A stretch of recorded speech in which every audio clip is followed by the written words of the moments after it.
Steven Correño right here with KO Artist Sports with the one and only Eddie Hearn. How you doing, brother? Doing good. Just landed about an hour and a half ago. We're here, Venice Beach, about to get underway. About half an hour to go, and it's going to be exciting. Beautiful setting out here, man. I love that you do workouts out here. The other one was the Superfly. Right, That's a great spot to do it. Great spot.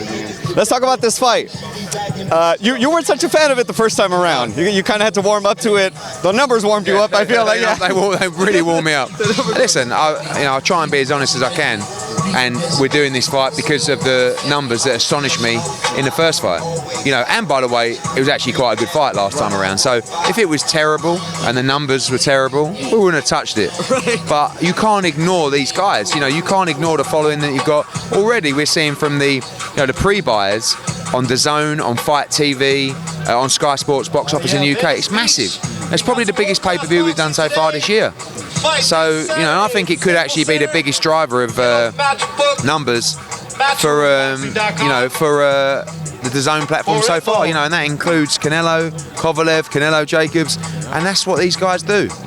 They're very, very clever people.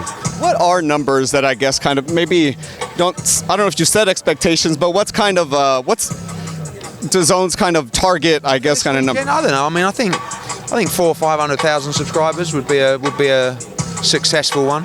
At the end of the day, it's kind of an experiment for everybody. Mm-hmm. Yeah. Like we don't really, we're just understanding this model and this audience.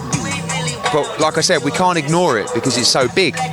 So last time at $9.99, it did 380,000 buys on YouTube. So we feel this is a much bigger event this time around. It's a new platform for these people to digest. YouTube is their regular platform. But like I said, I feel like it's a bigger event. So I would hope we could get the same kind of numbers and moving up to 500,000 subscribers. It'd be a strong effort. Good. I mean, God willing, hopefully, man.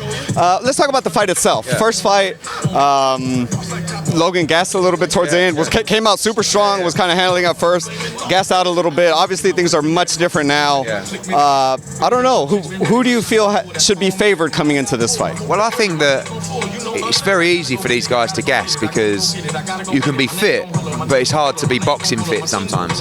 And one thing regardless of what you think about this fight, good, bad, controversial, whatever, you have to respect that they've taken it really seriously. They've gone into camps, they've done everything right on their weight, on their nutrition, on their strength, on their sparring, and they both want to win desperately. Logan looks like a beast right now, right? And in the first fight, he came out really sharp. For 2 rounds, he won those early rounds clearly, and then he gassed, and KSI come on and won the remainder of the rounds. So maybe might have nicked the fight, But this time around with the 10-ounce gloves on and no head guards, that's the fundamental difference in this fight.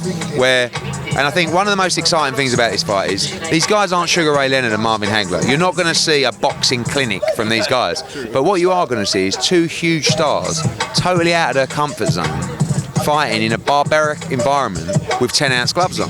If the shots that land in this fight, in the last fight, land in this fight, it won't go 6 rounds. It's impossible.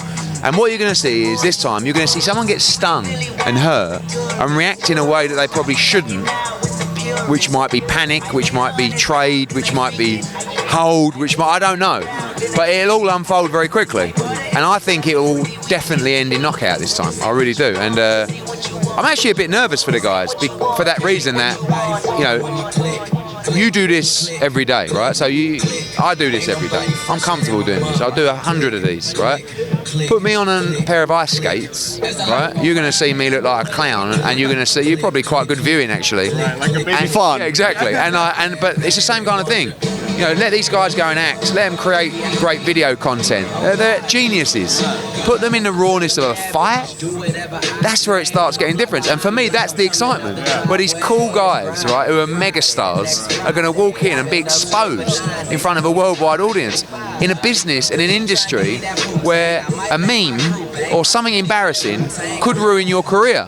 So they're ultra competitive people, but they're also, say they're fighting for their career, but like the losers, you get knocked out in this fight, it ain't good for your career, and you're going to probably get those memes coming at you for the next 6 months. So, if only 6 months. Yeah, I know, yeah.